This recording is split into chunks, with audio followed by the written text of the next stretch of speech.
वृद्धा, विधवा और दिव्यांगों की पेंशन में हुई बढ़ोतरी। जी हाँ दोस्तों, ये जो तीन तबके के आदमी हैं, इनकी पेंशन में बढ़ोतरी करके सरकार ने बहुत ही अच्छा काम किया है। क्योंकि वृद्ध लोग होते हैं, वह बहुत ही असहाय लोग होते हैं, चलने फिरने में भी इनको दिक्कत होती है, तो इनकी पेंशन बढ़ाने के लिए सरकार ने बहुत अच्छा काम किया है।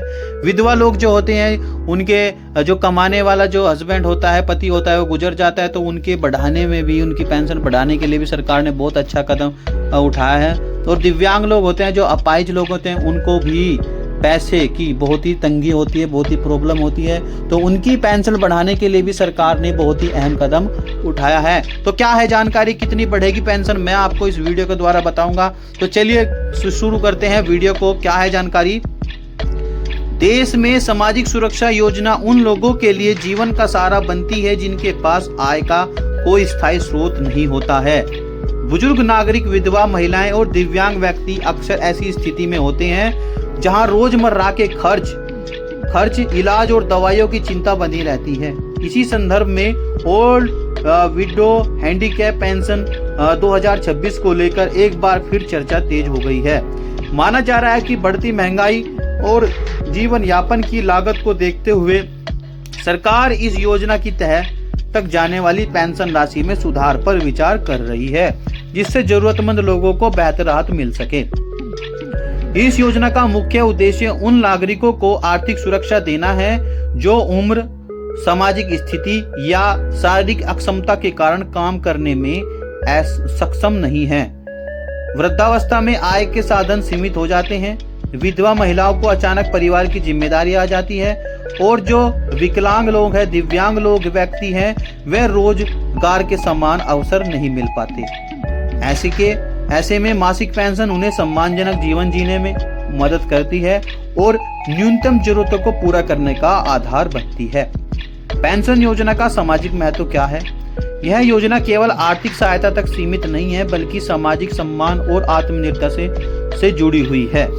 नियमित पेंशन मिलने से लाभार्थी दवाइयों, राशन, बिजली, पानी जैसे खर्च खुद संभाल पाते हैं। इससे उन्हें परिवार या समाज पर बोझ महसूस नहीं होता है और आत्मविश्वास बना रहता है।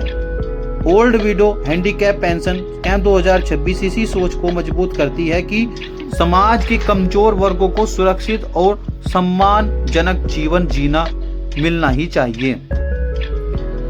इस योजना का लाभ उन्हीं लोगों को दिया जाता है जो सरकार द्वारा तय पात्रता शर्तों को पूरा करते हैं।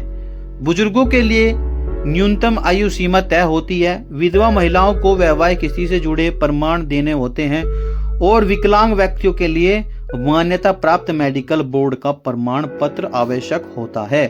साथ ही लाभार्थियों की आय एक निर्धारित समय सीमा से कम होनी चाहिए ताकि सहायता सही जरूरतमंद तक पहुंचे।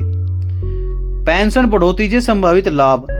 अगर ओल्ड विंडो हैंडीकैप पेंशन 2026 के तहत पेंशन राशि बढ़ाई दी जाती है, तो इसका सीधा असर लाभार्थियों के जीवन स्तर पर पड़ेगा। बढ़ी हुई राशि से बेहतर पोषण, समय पर इलाज और जरूरी दवाइयों की व्यवस्था आसान हो जाएगी। बुजुर्गों और दिव्यांगों के लिए यह व्यवस्था खर्च सबसे बड़ी चुनौती होती है, जिसे पेंशन से काफी हद तक संभाला जा सकता है। आवेदन प्रक्रिया और भुगतान व्यवस्था क्या है। योजना के लिए आवेदन प्रक्रिया को सरल रखा गया है। कई राज्यों में ऑनलाइन, ऑफलाइन दोनों विकल्प उपलब्ध हैं। आवेदन के समय दस्तावेजों का सत्यापन किया जाता है और स्वीकृति मिलने पर पेंशन सीधे लाभार्थी के बैंक खाते में भेजी जाती है। इससे पारदर्शिता बनी रहती है और किसी भी प्रकार के बिचौलिए की भूमिका समाप्त हो जाती है। केंद्र और राज्य सरकार की भूमिका। इस योजना के संचालन में केंद्र और राज्य सरकारों की साझा भूमिका होती है। केंद्र सरकार की दिशा निर्देश तय करती है, जबकि राज्य सरकारें इसे लागू करती हैं। कई राज्य अपने बजट से अतिरिक्त राशि जोड़कर लाभार्थी को ज्यादा सहायता देने की कोशिश करते हैं, जिससे योजना का दायरा और प्रभाव पड़ता है।